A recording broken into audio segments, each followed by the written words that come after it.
How would you say, I don't want the door to close on me? So, what was to close? Cerrar. And the door? La puerta. La puerta, which is related to port. Of course, you stress down on the O of port, and you get puerto. Puerto is port. And you change the O to an A, and you get puerta, door.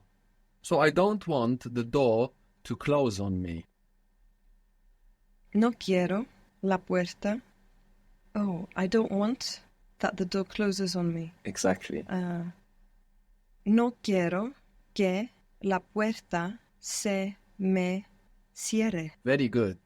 After quiero que, no quiero que, we're using the mood tense. No quiero que la puerta se me cierre. Or no quiero que se me cierre la puerta. Good. How do you say again or another time? Otra vez. Good. I don't want the door to close on me again. No quiero que la puerta se me cierre otra vez. Good. No quiero que la puerta se me cierre otra vez. What was the verb to return or to come back? And it's related to revolve. Volver. Volver. Good. Volver. Instead of saying otra vez, another way of saying again in Spanish is to use volver. So, for example, it closes again, we can say vuelve a cerrarse. It returns to close. Why do we have a here? Vuelve a cerrarse. Because it's a verb of movement. Good. So how would you say, I don't want the door to close again with volver? How would it be? So let's take it from the beginning. I don't want that. No quiero que The door returns. la puerta vuelva Very good. To close itself. a cerrarse. Good. No quiero que la puerta vuelva a cerrarse. O no quiero que vuelva a cerrarse la puerta. So volver a can be used like again, and it's very common in Spanish. You might hear it around. So if you say, I don't want it to happen again, for to happen, you can use to pass. What was to pass? Or if you don't remember, you can make a guess here. Pasar. Pasar, or occur, ocurrir. You can use that as well for happen. Suceder, succession, suceder. All of these mean to happen. Pasar is probably easier and easier to remember. So I don't want it to happen again. I don't want it to return to happen. No quiero que vuelva a pasar. Good. No quiero que vuelva a pasar. Good. So we saw that we have the mood tense with which we are switching the vowel. So we go from vuelve to vuelva to get the mood tense. Or we have cerrar and we go from cierra to cierre to get the mood tense. We only have mood tense in the present and in the past. It doesn't exist in the futures. It used to, and there are a couple of words left behind in fixed expressions that still have this form. But for all intents and purposes, it doesn't exist anymore in Spanish, the future mood tense. We have the present, which we've practiced and have a very good hold on, and the past mood tense. Now, the past mood tense is very easy to build. We will always build it going from the they form of the point in the past. And now that I've mentioned the point in the past, I should also mention that the mood tense for the past is the same for the line and the point. There are not two different ones. It counts for both. And we build it going from the point in the past for they. So, for example, if we take a verb like to speak, hablar, and they spoke. Is it hablaron? Yes, hablaron. So that's the first step to find the mood tense for the past, is to go to the they form for the point in the past, hablaron. So you find hablaron and you change that last O to an A. And what do you get? Hablaran. Hablaran. And that is your mood tense for they in the past. Now from that we can work backwards to find the I, he, she, it you formal version. If we work backwards from hablaran, what would we do to work backwards from hablaran? What would we get rid of? The N. Hablara. Hablara. And then we can make the you informal version. Hablaras. Good. And we, and the accent won't move. Habláramos. Habláramos. Good, so that's your set. We can do the same now with comer. What was they ate?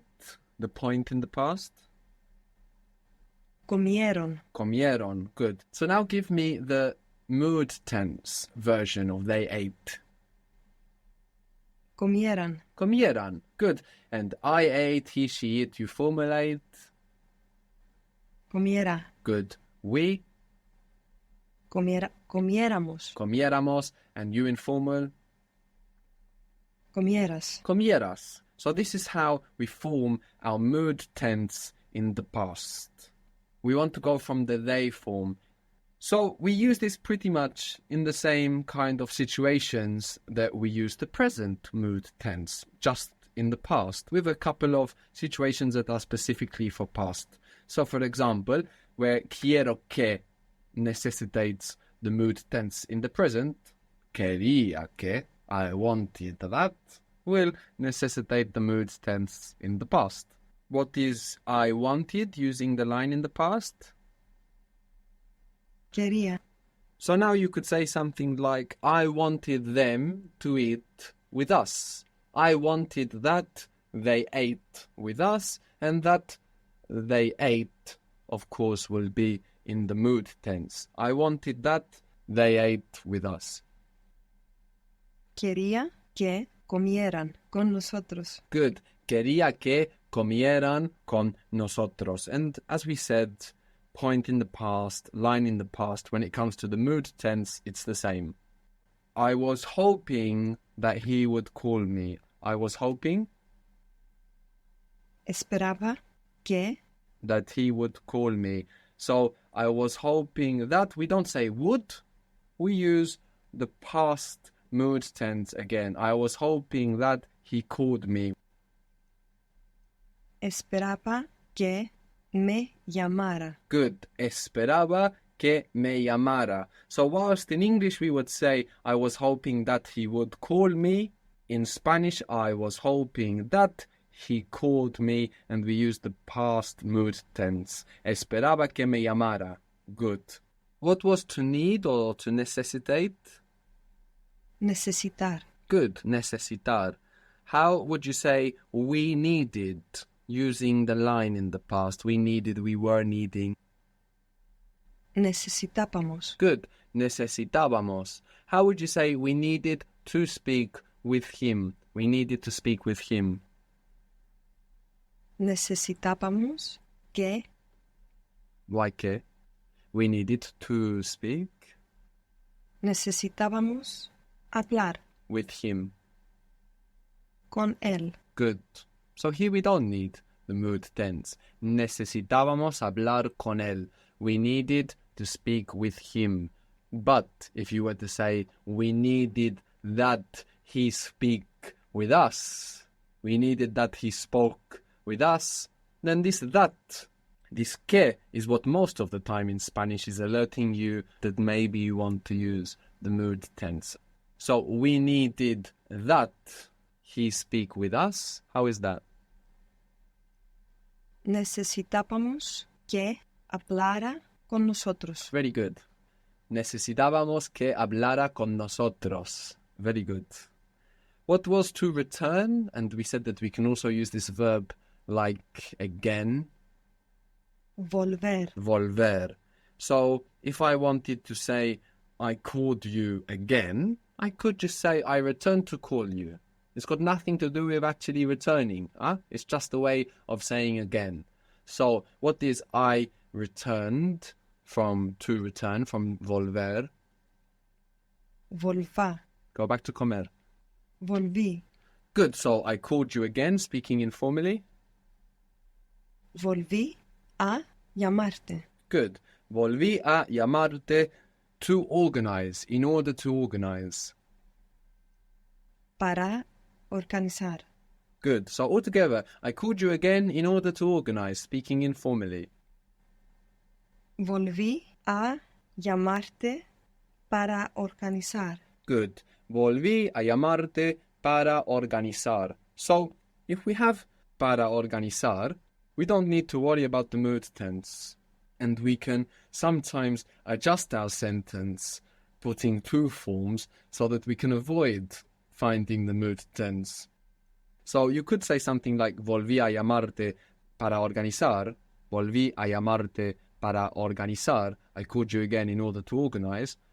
And then you don't need the mood tense. But if you were to say, I called you again so that, in order that we organized, then there you would have to use the mood tense. So how would that be?